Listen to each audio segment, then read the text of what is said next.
fractal structures that can influence the study of art and science. Clouds are always changing, yet they never seem strange to us.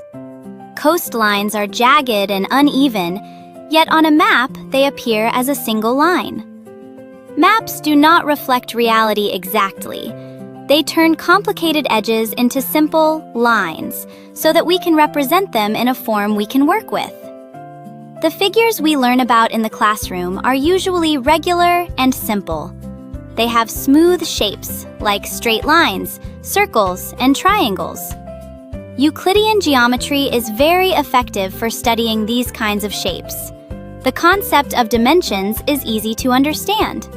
A line is one-dimensional, a plane is two-dimensional, and space is three-dimensional. The more we organize, the neater the world appears. But the boundaries in nature still retain a certain roughness, even after simplification. The edges of clouds, the branching of lightning, and the spreading of tree branches show new curves the closer we look, and even from far away, their shapes do not disappear.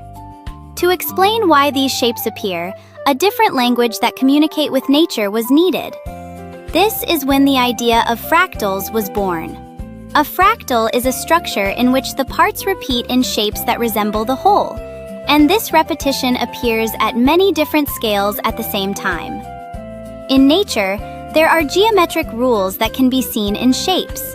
There are also rules for the processes that actually create those shapes, such as wind and water, and growth and erosion. A fractal is like a special sentence of nature, revealed where these two sets of rules overlap. We see such patterns when rivers gather their branches and flow into the sea, when tree branches split and stretch outward, and when leaves and flowers are arranged as if they are tangled together.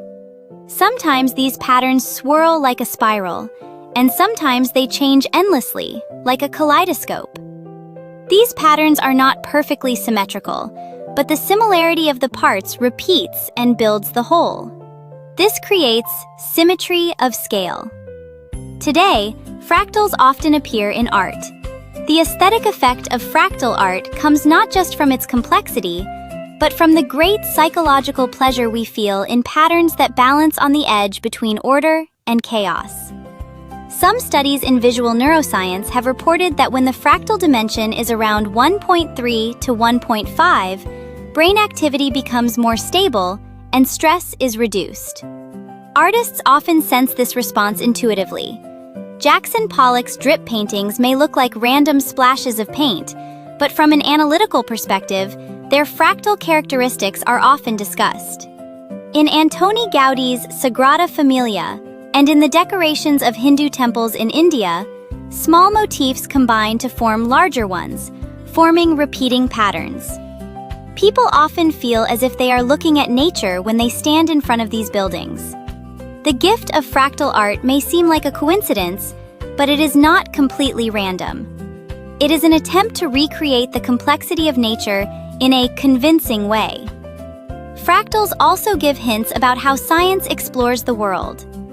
It is easy to misunderstand science as a way to remove complexity, but in reality, it is closer to finding repeating rules within complex phenomena. When a simple principle is repeated many times, it can produce entirely new shapes. Imagine the Koch snowflake or the Sierpinski carpet. The rule itself is simple, but as it is repeated, surprising shapes emerge. Sometimes, nature appears before us in this way. This idea is somewhat similar to the way artificial intelligence learns.